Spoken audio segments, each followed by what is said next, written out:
میخوره خسته درد نکن. به دستتون رو یه ماچ بکنم. خانم امروز ما ملاقاتی نداشتیم؟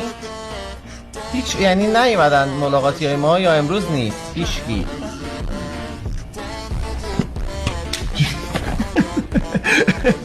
خانم پوزی ماچی به ما میدی؟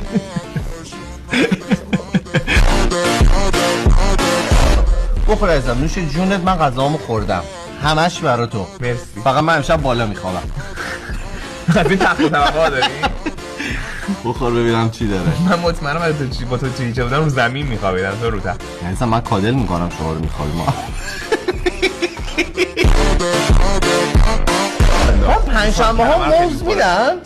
جان؟ موز یا فقط سیب همیشه؟